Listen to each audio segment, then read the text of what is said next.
Chronicles, chapter 27. Jotham was 25 years old when he became king, and he reigned 16 years in Jerusalem. His mother's name was Jerusha, the daughter of Zadok. And he did what was right in the sight of the Lord, according to all that his father Uzziah had done, although he did not enter the temple of the Lord. But still the people acted corruptly. He built the upper gate of the house of the Lord, and he built extensively on the wall of Ophel. Moreover, he built cities in the mountains of Judah, and in the forests he built fortresses and towers. He also fought with the king of the Ammonites, and defeated them. And the people of Ammon gave him in that year 100 talents of silver, 10,000 cores of wheat, and 10,000 of barley.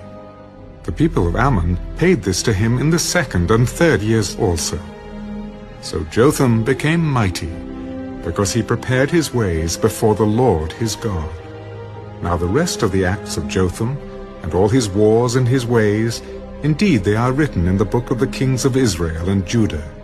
He was 25 years old when he became king, and he reigned 16 years in Jerusalem.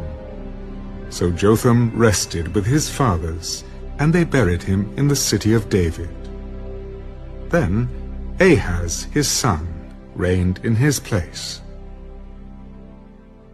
Isaiah, chapter 9. Nevertheless, the gloom will not be upon her who is distressed, as when at first he lightly esteemed the land of Zebulun and the land of Naphtali, and afterward more heavily oppressed her, by the way of the sea beyond the Jordan in Galilee of the Gentiles. The people who walked in darkness have seen a great light. Those who dwelt in the land of the shadow of death, upon them a light has shined. You have multiplied the nation and increased its joy. They rejoice before you according to the joy of harvest, as men rejoice when they divide the spoil. For you have broken the yoke of his burden, and the staff of his shoulder, the rod of his oppressor, as in the day of Midian. For every warrior's sandal from the noisy battle, and garments rolled in blood, will be used for burning, and fuel of fire. For unto us a child is born, unto us a son is given, and the government will be upon his shoulder, and his name will be called Wonderful, Counselor, Mighty God, Everlasting Father, Prince of Peace. Of the increase of his government and peace there will be no end, upon the throne of David and over his kingdom, to order it and establish it with judgment and justice from that time forward, even forever. The zeal of the Lord of hosts will perform this. The Lord sent a word against Jacob, and it has fallen on Israel.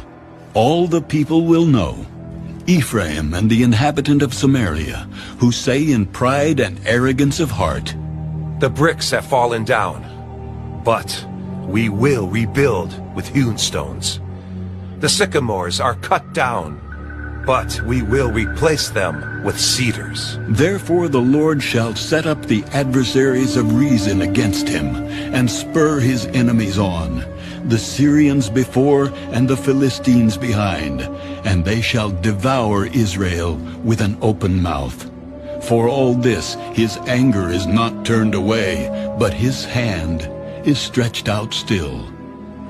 For the people do not turn to him who strikes them, nor do they seek the Lord of hosts.